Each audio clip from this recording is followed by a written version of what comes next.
community has been forced to confront numerous violent crimes in recent years, while the entire country has wrestled with the relationship police officers have with their communities. This was apparent as recently as yesterday, when Chicago's police superintendent was fired by that city's mayor a week after the release of a year-old video of a police shooting. Today we're going to hear from Wilmington Police Chief Ralph Evangelous about how his department is addressing violent crime and the relationship between his officers and the community. Before he comes to stage, though, I'd like to play a 2-minute video clip from an August press conference when Chief Evangelous spoke after 2 murders had been committed in 3 days in our community this summer. Yes, we're involved with our FBI partners, our county partners. We've got our gang units are all out in force. We are not going to sit by idly and let people retaliate. We will do whatever we have to do to stop this before it happens. And this indiscriminate violence, this gunfire, cannot be tolerated in our community. We've got to say enough's enough. How many people have to die? It's going to take some innocent child who's sleeping in their bed, who ends up being shot by these people who have no comprehension of right or wrong. Enough's enough. We've got to stop this as a community. Where is the outcry?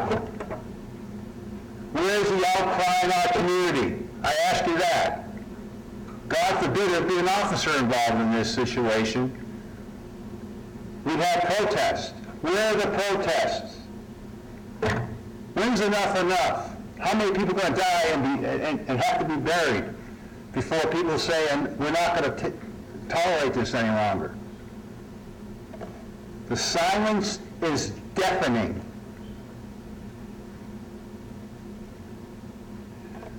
Thank you. Who do you want to lead that outcry? Nothing is stronger in our society than grassroots efforts. The moms, the pops, the grandmas, they can make a difference in this. We're not going to make the difference. It takes society to make a difference. And the deafening silence has to stop. Have a good day. Thank you. Thank you.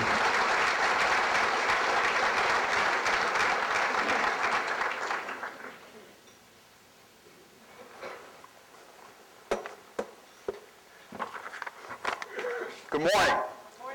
I feel like I should have a Dos Equis up here and say, when I do drink beer, it's Dos Equis.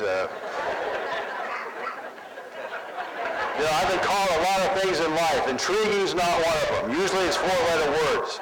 But thank you for being here today. I do truly appreciate it. When is enough enough? I think when we looked at some instances that have occurred in the past, I think everyone has a different level of where you reach your breaking point. So I want to share with you what I think enough is enough. Let's start back on August 16th, at about 2:30 in the morning, 6th and Kidder Street. A 33-year-old male was shot and killed. You see in the circle, the yellow circle there, that's his car. He lay dead there. We have no witnesses, no suspects, no arrests. We move to August 18th, about 10:30 in the morning. I'm sitting at my desk at the station. My radio's on. I hear dispatch tone out a call. Usually when they tone a call out, it's a serious event. Shots fired. I get in my car, I respond to 1900 block of Market Street. There I see a white car, again in that yellow circle. Lying there dead is a 21-year-old male. I look at him, slumped over the wheel. I see my son there. He's 21 years old, the same age as my son. I look up the street, there's a vehicle that has been sideswiped and severely damaged. An uninvolved party, a lady just driving by. And this individual was leaving the scene of the shooting, and sideswiped her, could have almost hit her head on, and he crashed into the wall there. Detectives determined what happened was a validated gang member had a domestic dispute with this individual and shot and killed him. He is presently incarcerated and being charged with murder. Let's move on to August 24th at 3:15 in the morning. A drive-by shooting occurs in the Love Grove community. A little 9-year-old girl getting ready to go to her first day of school that morning is a victim of that shooting. A bullet goes through the wall into her bedroom, shoots her in the hand.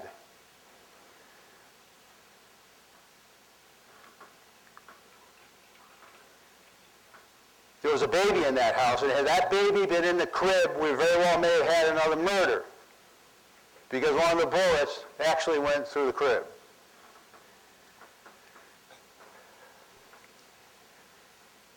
Frustrated? Yeah, I'm frustrated. I'm frustrated because we as a society have got to say that enough here. All right? This affects all of us. This doesn't affect one segment of the community. This affects all of us. You know, we look at these incidences and we say, it's not my backyard. It does affect us. Because this lady who was driving down Market Street wasn't involved in this. Could have been your son, your daughter, your wife, your family member.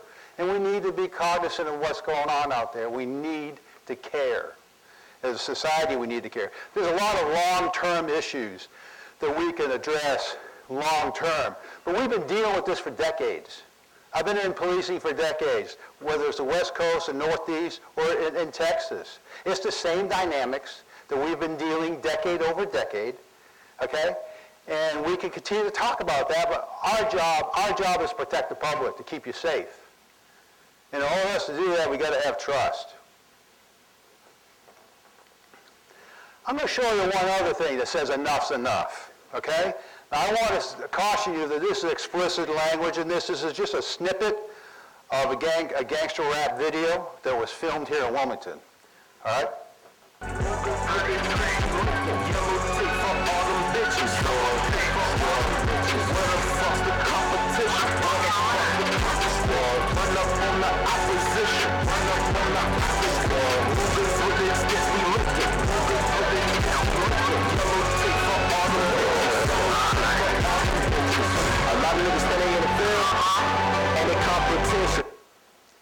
That was filmed off of Dawson Street.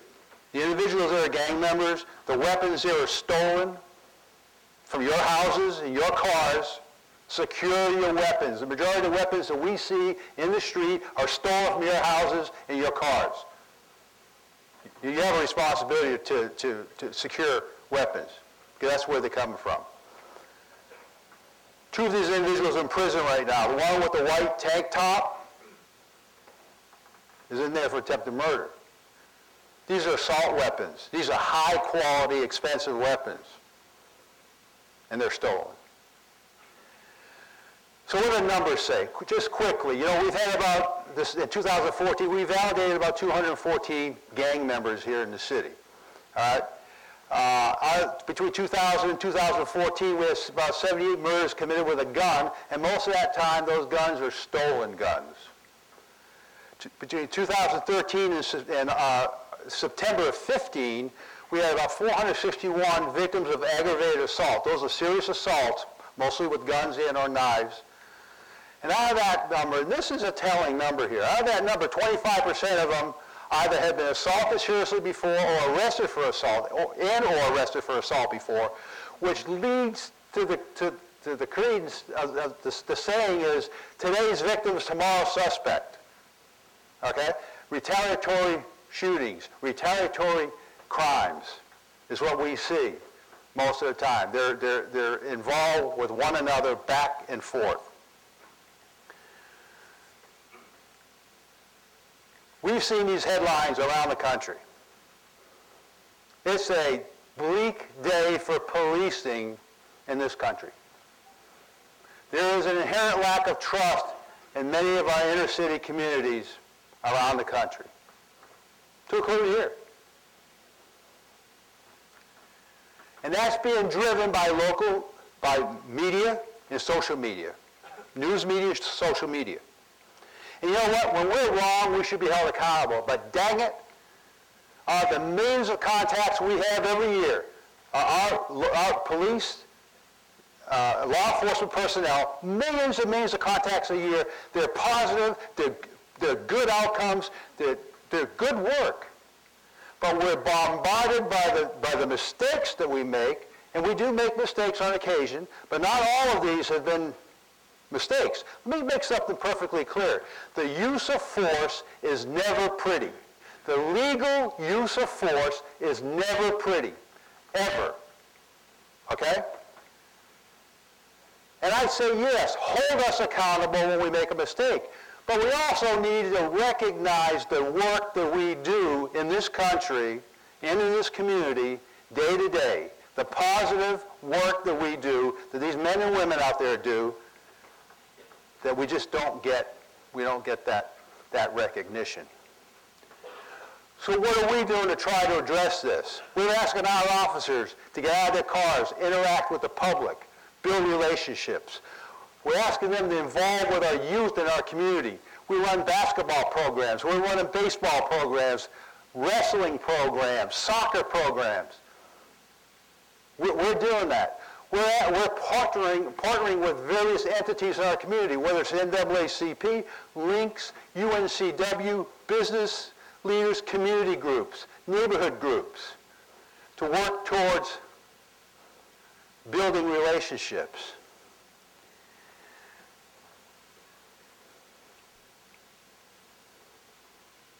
But I need your help, and the help I need from you is this. When you see that we do something right, let us know about it. It sure would be nice that the only time I hear from certain individuals is when they perceive we haven't done something right. Seldom do I ever hear, say, yeah, I did a good job out there. Thank you. Let us know when you're doing right. But also, if we're not hitting that mark, if we're not doing it correct, let us know that too so we can fix it. I also need you to help us remind the media that they have an obligation to help build trust too. Yes, they need to hold us accountable when we don't do things right, but when we do things right, they need to push out. What about these millions and millions of contacts American policing are doing every day that we get no credit for from American media? Because the mantra is it bleeds, it leads, is what drives American media right now, and social media takes on a life of its own. What we saw is this, and what we saw in Chicago was this. If you don't grasp the incident immediately and control the message immediately, you lose that opportunity, and whatever that message is at that point will become the story, whether it's true or not. And that was a huge mistake they made up in Chicago, trying to bury this thing for a year. You have to be in front of these things, and you have to control the facts, at least the best you can at that point. One other thing we're doing right now is we're partnering with UNCW to have our community dialogue circles. These are about 20 meetings we're having throughout the community over the next few months, where we're asking the public to come to them. We're having officers there, and we're having professional facilitators run by UNCW to help bridge the gap, to get us to be able to understand one another, try to find solutions in our neighborhoods. I'm asking you to do is, when you see these meetings advertised, sign up for some of them. Come to them. Be part of the process for us to try to build this trust back up. This is not going to happen. It's not going to happen overnight. This is not new. In the 60s and 70s, we dealt with these same issues. The issue of police brutality, when you think about the Democratic National Convention, I think it was in Chicago. I mean, you had the Black Panther movement back in the 60s and 70s. We've dealt with these issues in our history, and we'll deal with these, and we'll become successful in these. Positive Law Enforcement, leoencounters.com will give you more information on some of these efforts. I want to end this how I kind of started this, the issue of trust, And this is a PSA that we've been pushing out for a period of time now, which will hopefully bring all this together, and maybe we can have some impact. So thank you, and enjoy the PSA. Thanks.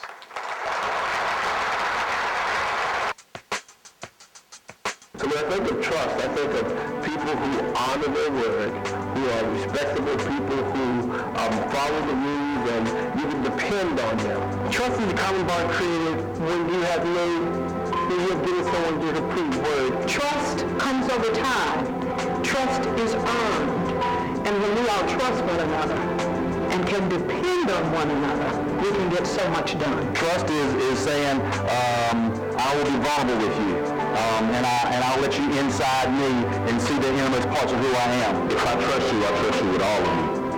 Trust is putting your faith in another person to protect your interests, to keep you safe, to honor the respect that you give them. Be there and be counted on.